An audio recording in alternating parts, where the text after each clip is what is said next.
Welcome. Gamer Nation! What up? Welcome to another episode of Widied and Pfarcus, the aged gamer. Yes, welcome, and we have got an exciting show for you.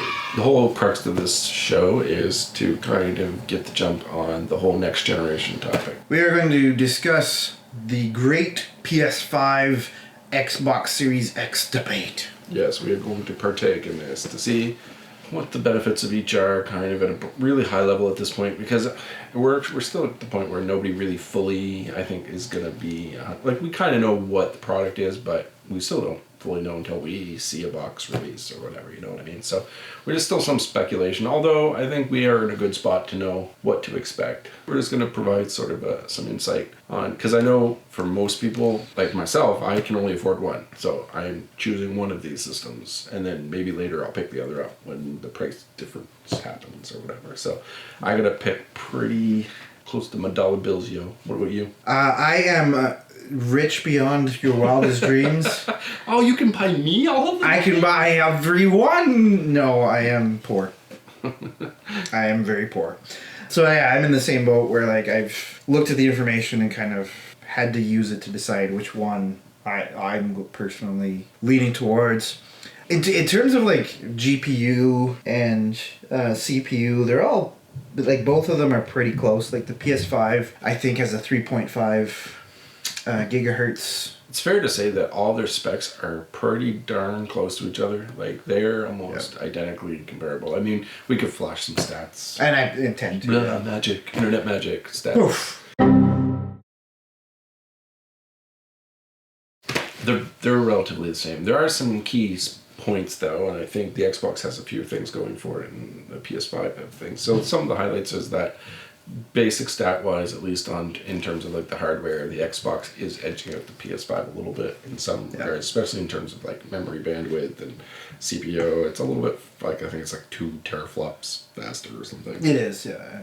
I don't think that's going to have any significance really on the games that play. Well, I mean, it'll be floppier. And no Terra. I mean, come on. Yeah, no, I think they're just both setting the page for what the next gen's going to be. So I don't think, like, hardware-wise, that's really going to make anybody's decision. I think services and, honestly, in games, that's what it's going to be at.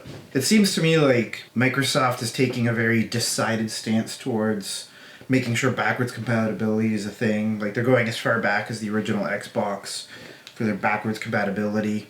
They're pretty much working as we speak to make sure literally all Xbox games that were ever made will be playable on the new Series X, and I imagine by extension the Series S. Yeah, that's just insane to me. But I've also heard that Sony is more like the future kind of is there. They're definitely looking like it. Okay, so let's break this down. So design wise, it's really going to be one of two decisions that you're going to make. It's going to be the Xbox because it blends into the background nicely, or do you want that cool spacey looking thing? Then you go PS5. That's basically the crux of that debate, I think. So do you want to look like you belong in a Stanley Kubrick film? Exactly. PS5. Yeah. If you want something that's going to look sleek on your whatever, your TV stand or whatever with the rest of your jazz, then the Xbox is probably the way. Not that I think design really overall impacts the decision that much, but it could, like, to some degree. I think, like, at least might edge you one way or the other. To me, it wouldn't have mattered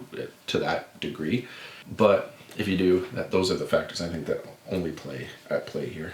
One of the things I like too is that Microsoft has said that all of their accessories for the Xbox One are going to be backwards compatible with the Series X, so you can use the same controllers and nothing. So it's all like you're hinting at is that the services are kind of one gateway, and so I think Microsoft has basically got their hand on the pulse of the gamer this time, because I think last time they clearly lost on that note, and I think they're pretty on board to fix that this time around. And I think even Sony was probably a little bit shocked, because I noticed Sony came out with like, oh, we're gonna have PS4 games, some of them ready when you start, and then all of a sudden now rumors are leaking that it's changing, that they're gonna have all of them, because they're probably like, holy crap, Xbox is doing everything forever. We gotta at least get PS4 stuff out, which will be good, because actually with the gauntlet that Xbox put down, I think at the bare minimum they have to have at least a majority of the PlayStation 4, if not all. Yeah, ready to I think they will, but just keep in mind as a disclaimer that we can't say for sure that they'll have the entire PS4 library. Even Sony hasn't really verified that yet. But they've hinted and danced. That's all. Anybody tells you different's lying. And in fairness, Microsoft has never said that their entire library definitely will. What they're doing is they're basically putting a lot of effort into testing it, making sure all of the systems work, play properly. Whatever emulators they're using. Yeah. Or adaptive, picking up on whatever games people are going to throw in, because a lot of the times with that stuff is that, you know, certain games, it's mostly going to respond to DVDs because, I mean, 360, you could have bought games online back then too, and I mean, most people probably still had discs back then. I had primarily discs. I bought like maybe a few things. I never had the original Xbox. Did it even have a digital store? No, I don't think the original did. The 360 started to at some point. Maybe it always did. I can't remember. But I do remember having games digital. They were mostly like indie things. So the store was pretty much in effect then. But I still think even though the store was in effect, most people just bought discs back then. I did. Like, I never bought like a big title. Yeah. Although I did have one friend who had, I think, an Xbox with a faulty disc. I think he started buying Store digital copies, and even in the 360 era. I might be wrong on that. Maybe it was an Xbox One thing. I was always resistant towards the digital only. Like, I was always a little bit of a collector that liked having a physical library. So it wasn't until relatively recently, moving around a lot kind of beat me into submission with that, where I'd rather have the digital only now because it's a lot easier to move an Xbox rather than an entire shelf of Xbox games with it, you know what I mean? You can't forget too, like, renting games was a PS3 and Xbox 360 thing. That was still a generation of that. So those systems were very reliant on physical media, I think. It was still the Blockbuster era where you could actually do the rentals, yeah. So I do think, like, when it comes to people, I think since the systems are so close, I mean, there's a few physical differences, like Microsoft has the overall edge, but Sony has a couple things, like you were pointing out about their hard drive being a faster, brand new type of SSD that will probably definitely be an edge in its own right. But generically speaking, they're going to play the same games. The only ones that's fully going to really take advantage of in any kind of individual spec will be the exclusives, you know what I mean? And those will push the limits of whatever the systems do. It's just like how it is now. Like, the only games that pretty much use the Sony, the little microphone on the Sony thing are Sony exclusives. Yeah. You're going to still get all that stuff. But I think services is going to be where it's at. And right now, Xbox is looking kind of good in that regards. Although, you know what? For me personally, I don't know if it matters.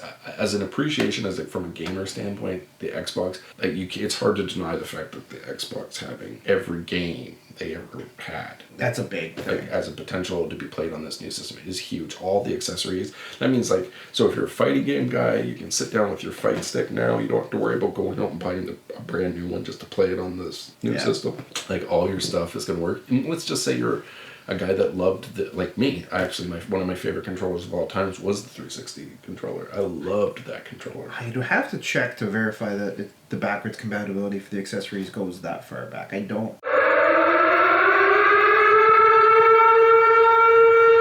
No, for sure. I know the Xbox One accessories will work. Yeah. With it. It'd be cool if the Xbox 360 did too. But either way, you have to applaud them on that regards. Sony has said that some of their stuff will be backwards compatible in their accessories too. Like, but you know, something like you were saying, Sony's going to be pushing forward. They definitely have a forward vision on a lot of things. There's going to be a new VR set, which will definitely be a selling feature to whatever they're trying to offer. Kind of hoping they go cordless with it. As much as I love the PSVR, the cord feels a little archaic to be attached to a virtual reality headset, which is the feel is supposed to be futuristic, and then you have like this big cord dangling off your neck. You can't really feel immersed. So I really hope they do. Yeah, I hope they really up the ante a little bit of that, because then I might actually get interested in it a little bit more than I was. Like, I always felt like PS4 one was a little gimmicky for the price point, but you never know with the new one what could happen. So I think services wise, the controller, it's the other thing. PS5 controller is awesome. I love that thing, and you know, the haptic people have been a controls. little bit like on the fence with it, but I'm like all in on this thing because it seems like it's the perfect balance of like what the PS4 controller and the PS line of controllers is, but modernizing a little bit and taking maybe even some of the better qualities of like some of the better controllers that have come out, like the Switch Pro controller, in my opinion, is always a good controller.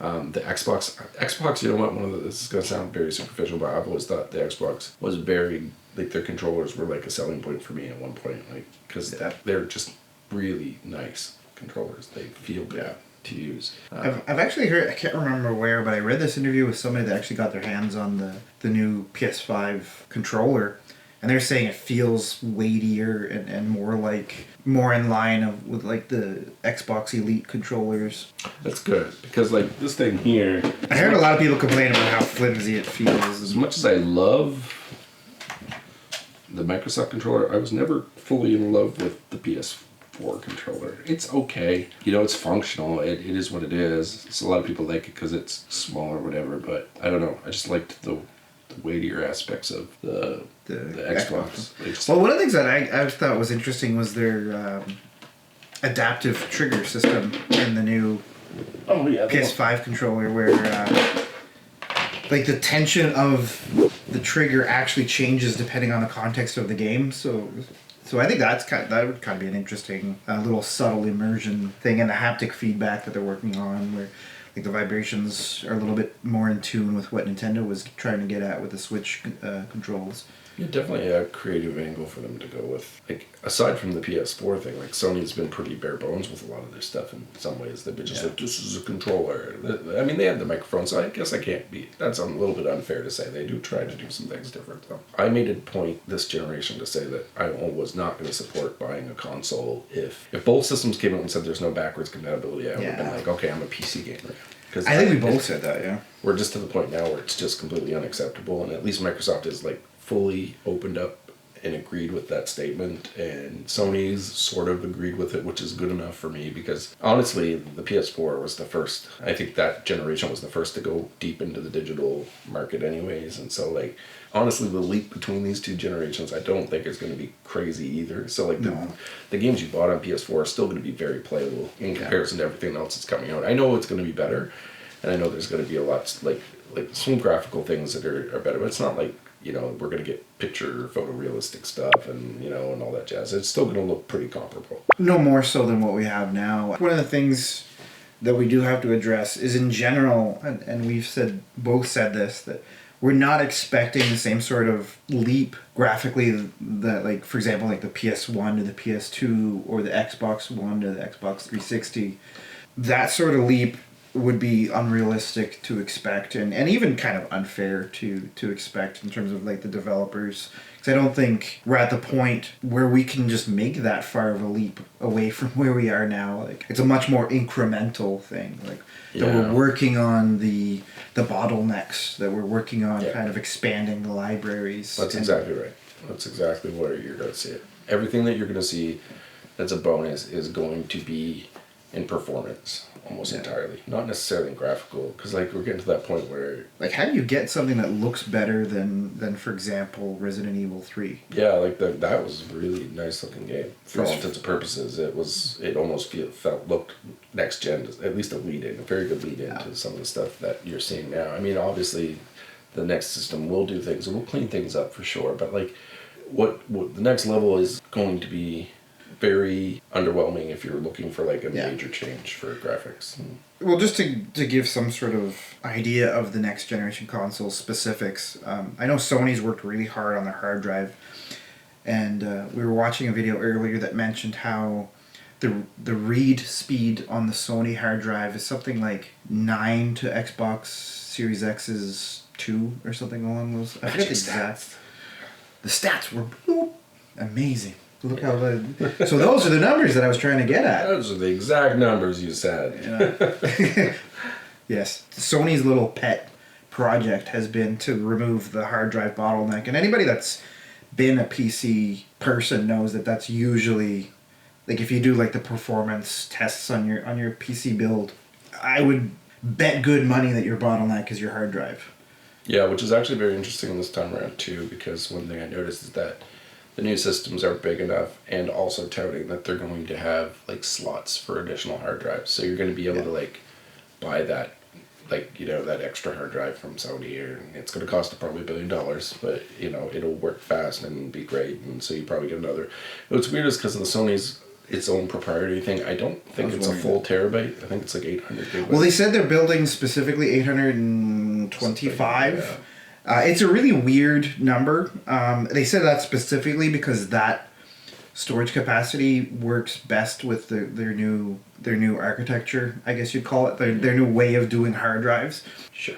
Even the fact that they'll give you, like, you can still hook up your old, your whatever your little portable drive was, USB, and still work off of that. But you can also, the fact that they're giving you the option to buy another hard drive is nice, just at, top speed type of thing. I'm kind of wondering if Sony is going to make it so that the expansions have to be their proprietary. Absolutely, they will. I mean, I'd be very shocked if they didn't, because I think the Bay, I could be wrong with this, but I think the Bay was like specifically pointing to their architecture, whatever their design was. So, but they still give you the option to have your little plug-in USB if you can't afford that, because I know that will be expensive. I remember hearing one developer though talk about how they might actually be able to make games much smaller with the faster read speeds, because instead of having, like, let's say you have an open world, you see one asset, like let's say a stop sign, again and again.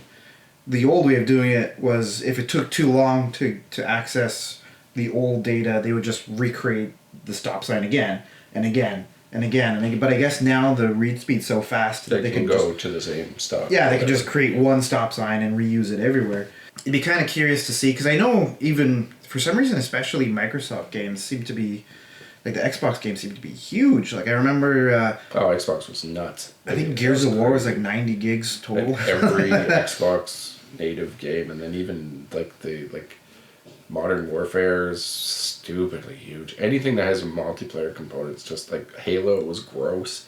I think you could afford to have like probably 3 Xbox games on your hard drive at any time before you'd had to start purging. It was pretty silly. My PlayStation never felt like it ever compressed nearly as poorly as the Xbox One. I don't know what it is, if it's a texture thing or I don't know. If you know, comment below. But I've never really even compared similar games on each, but I feel like I've heard a rumor that they were bigger on the Xbox. Could be wrong about that, but yeah, they were big games for sure. So I'll be curious to see. Hopefully the compression thing works, because that's definitely a concern for me in the next gen, because we have to be headed into a place where we're going to be able to do something with these sizes a little bit. Yeah. Well, I can't count the amount of times I've been buying a game on the online store and it's you can't install this. Then I got to go into the menu, find out what games I haven't played in a long time, and delete those. And especially with backwards compatibility on the Horizon, because that's giving you a catalog of stuff that you just... Yeah, those games were smaller by virtue of the technology. But I mean, it's still, they're going to take up space, and if you have access to more of them, then these games are likely going to do what they've always done, which is they basically just read the disc and then go download the entire copy of the game onto the hard drive. So, in terms of being an adult gamer, I don't know if either one of these systems really changed the dynamic of that at all. It's very traditional console stuff. So the only thing I think we'll be looking for is, I don't think you're going to find one that's easier for you as an adult, than the other. There's no real edge, I think. No. I think really the only main difference between the two, in my personal opinion, having looked at the stats and looked at what the companies are saying about it and stuff, it literally just seems like Sony is looking forward where Microsoft is kind of looking a little bit more backwards, looking at the backwards. I hate to say it, but especially with the backwards compatibility thing going on, I think most people's choices are going to be based on the fanboyism. Probably system they backed last. You know what I mean? Everybody has a main system. A lot of people now probably have both, just because there's been enough time. These systems have been out, and eventually you're yeah, you know what? I kind of want to play Sea of Thieves or whatever. Yeah, whatever it is. Yeah. Or God of War or whatever. So that you just make an excuse and buy the system when it's cheaper or whatever, or used or whatever. And so I think there will come a point for that, but I think the initial choice is going to be a personal one for most people that I think is going to fall in the back of, do you have a lot of Xbox games, or do you have a lot of PS4 games? That'll probably be honestly the most weighing factor, and to some degree I think it will give PS4 a slight edge in the sense that obviously it was the kind of the winner, undeniable winner of the last gen. So a lot of people will be looking at their PS4 collection going, yeah, you know what, yeah, I get to bring this with me, that's good enough. That kind of makes me wonder about the backwards compatibility, if it is going to be... Well, Sony kind of addressed that, eh? What they said is going to happen is that the old games are going to be run on a kind of a different engine / emulator than what the new ones, because there's PS5 editions of games that you can get that already exist. Like Fortnite is going to have a PS5 edition. Like you're just going to play it on the PS5. It's going to be geared towards that system. I think that's because it's a bit of a living game too, though. In the sense that it's like League of Legends, it just keeps going and going and going, so like it will just modernize it for whatever reason. But yeah, I think what will happen in those instances, that game will come out and it will come out for the PS5, which is kind of silly. So basically what they're saying is you have to buy it again. That's all they're saying. Is they're not going to probably, but I don't know, maybe Sony can do something to make it play. I don't know what that looks like. I'm not sure. And that's where, like I said, a lot of these questions aren't probably going to be developed for a few months now. Like we're going to be still always hearing more and more and trying to piece the whole story together. And right now we have at least the hardware and sort of the peripherals kind of figured out. That's important. Yeah. Although, like I said, I don't think that's going to be like the big factor. I think people are just going to be like, backwards compatibility is like going to drive this one. I think Microsoft made the smartest play they could make, because now they're saying, okay, you might have bought Sony last season, but we know you played 360. Yeah. And we know that you might have played the original Xbox, but 360 was undeniably huge at its time, right? Yeah. So doing that really does give them a pretty good shot. It also appeals to the gamers. I'm kind of excited about the idea, because I never had an original Xbox, so I'm kind of excited to have access to that library. I had all of the Xboxes actually at one point, although I didn't stick with Xbox, the original, for very long. I was supposed to say Xbox One. No, that's not what the original Xbox is called, oddly enough. The first Xbox. It's called Xbox, I guess. Yeah. But I think that's definitely the smart move on their plate. Appeal to the gamer. That's what they got slagged for before. I don't think Sony's doing anything anti-consumer in the sense that they can get slagged for the same type of thing that Microsoft got hit with. I think the only thing they're doing that's really potentially controversial is they're very future focused. That's not going to hurt them. Apparently Microsoft did come up with like a bit of a news, some sort of a discussion about the new games they're coming. And they have quite a bit of new stuff coming too, and they they should, because they before all this stuff they had took in all these different developing houses and stuff. Yeah. So they have a lot of stuff to offer. I think from them though, what's going to be interesting and potentially a challenge is a lot of the stuff that are like new. I think it's going to have like new feel to it. Like we're not going to quite, like how like Sony's going to be able to fall back on Horizon Zero Dawn, God of War, Spider-Man. They got all these crazy things that are already proven to work that they can just throw at the gate and get people salivating. And Xbox is going to have a little bit of that, but also a little bit of newness, which doesn't hurt necessarily, because Titanfall was literally awesome, and that was out with the original Xbox, and that sold me originally. I did eventually become a PS4 guy, but out of the gate, I was an Xbox guy, and it was almost entirely because Titanfall was the best game that came out. I kind of had the exact opposite history, where I was originally more of a Sony fanboy, and then slowly kind of went to the dark side of Microsoft after playing the Xbox One. And guys, I remember even when the Xbox One first was announced, I didn't, and this is going to sound really old school to the youngins that don't remember a time that wasn't like this. But I remember when the Xbox One was announced, when they said that they were going to emphasize media content and having like a multifunctional unit, that kind of made me angry as a gamer a little bit, because I'm like, I just want this to be a gaming console. Like, concentrate on the games. Like, the games should be everything to the console. And in fairness to Microsoft, it's not like they ever really skimped on the games for the one. Like, there's Gears of War is an amazing series, and they just wanted the system to be the thing that was sat right in the middle of everything. The problem is that they made it seem, and they did have a few shady things coming out of the gate. I mean, in the end, it all really didn't matter, because like Xbox addressed it, and then I knew they took a lot of heat for not keeping the gamer at the center of mind, and that sort of thing. But I think like part of it was something to do with, there was some sort of like digital rights management scheme, or some sort of a kind of vaguely remember that, but a thing that they were going to do out of the gate. And I can't remember the full details of it, but it was pretty, they had to backtrack on it. essentially they really got like an insane amount of Oh, money. I think it was they weren't going to let you play used games. That, yes, it was something to that effect, and they were Yeah. like, "Oh, just kidding." Yeah, it And- was something. It was pretty anti-consumer considering that.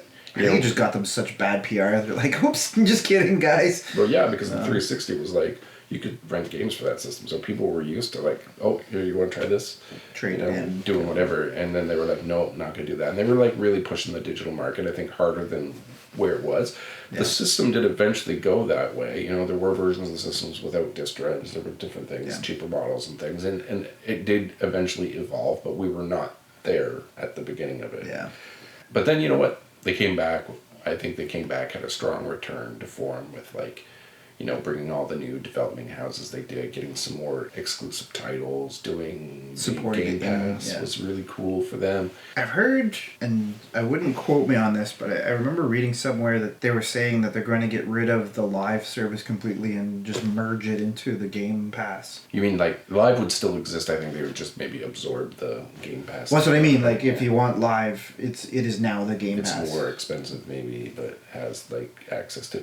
But I mean, Game Pass is pretty cheap too. Like I don't know how often I've gone off of it, but then they'd be like, "Hey, you want to join back up for $1 for 3 months? Go ahead." And like, the problem is for me is different. And that'd be an entirely different discussion. But it's more about like how many games you have access to. I don't know how anybody ever plays that many games. Just like it's I've played- overwhelming. I'd rather just pick one game out of the market. That is for me too. Like, I don't like decision overload. Whenever I look at the Game Pass library, I'm like, I have access to what? I just want one game. just give me like Whatever game I want, I'm perfectly happy paying $70 to $90 for. Just I want to play that, and I'll take that away for a while. You know. Yeah. Not that Game Pass isn't a great idea. It's if I was a young kid, I'd be all over that. You know what I mean? No job. we always grew up no in- responsibility. the moral of the story is just never work. Well, no, I think part of it too is you know, we grew up in a time where, and you and me have talked about this a lot, where it's like we had the one summer game Yeah. rather than the, what is Game Pass, like the 200 or whatever crazy number it is. I mean, they are. It's an always changing thing. It's kind of like the Netflix of gaming, but like Yeah, they do get good stuff. So it is. That is fair. That is and fair. if like. The way I've done it is like sometimes a game I wouldn't even be sure I was really that interested in. Maybe I didn't know if I want to pay $90 for it. Like Sea of Thieves. So I'd be like, try it out. Sign up for $1. I'd buy that for $1. Yeah, and if you like it, then and you don't want to continue the service, because sometimes the services it's kind of like all the upkeep. It's like a million services now that you gotta have. And Well, you gotta have Disney Plus. You gotta have Netflix. You gotta have Shudder. You gotta have Shudder. You gotta have. you have to have. What else? CBS, I think, has its own one. HBO has its own one with Crave. Oh, it's getting crazy. But this is totally unrelated. Well, I'm kind of curious what the Game Pass for the Series X is going to look like. If it's going to be the... It's going to be exactly like it is, except for it's probably going to incorporate a lot of older games. Because right now it's kind of a mashup of 360 and Xbox One games. Yeah. Whatever they strike a deal with, essentially. And I think it's probably out of the gate going to be mostly Xbox One games, and then maybe... Actually, you know, be really... their exclusives will automatically go on too. Yeah. You know, what'd be kind of cool is if they have like you know how like the Switch has like the old school and then like the NES online. If they have like the Xbox online, that's like the original Xbox games. Mm. That'd be kind of cool. I'm actually kind of curious to see how, like, I've never seen the stats on this, but how much Game Pass has affected their bottom line, because like all their like new games go on to Xbox Pass. Like new Halo comes out, it's there. You have access to it. I also know in terms of like the actual game companies themselves, the developers of No Man's Sky actually flat out said that when their game went on Game Pass, they noticed like their networks basically started to just... Yeah, well, I think it's fair to have a service. It's actually really pro developer too, because like there's some games that maybe they don't have like the mass appeal to like just sell units, right? But maybe people were kind of curious. Like there's a lot of games like that, like Tomb Raider. I liked Tomb Raider 1, Tomb Raider 2, Tomb Raider 3. I was kind of like, yeah, you know, by that time Like I the wasn't new sure. ones, or- Yeah, the new ones. And so like, or no, maybe it was Tomb Raider 2. Yeah, maybe it was Tomb Raider 2. I Well, there was wasn't sure. like Rise of the Tomb Raider, Shadow of the Tomb Raider, Laura Croft farts of the Tomb Raider. I remember all of times, but Yeah, well, the first one that came out I played and I really liked it. The second one I was like, by that time I was like, yeah, I'm not too sure. It's just, maybe I just didn't want to pay the money for it. And anyways, I got it on Game Pass and I played it and got that figured out from that. So there's definitely a benefit to it. And anyways, as a service, I think that's something, if Xbox keeps with that, which I'm assuming they will, it's definitely going to be a bonus because new games are going to look pretty awesome. on both systems, I imagine, yeah. So. But the question that these guys are wondering about is what consoles are we actually picking?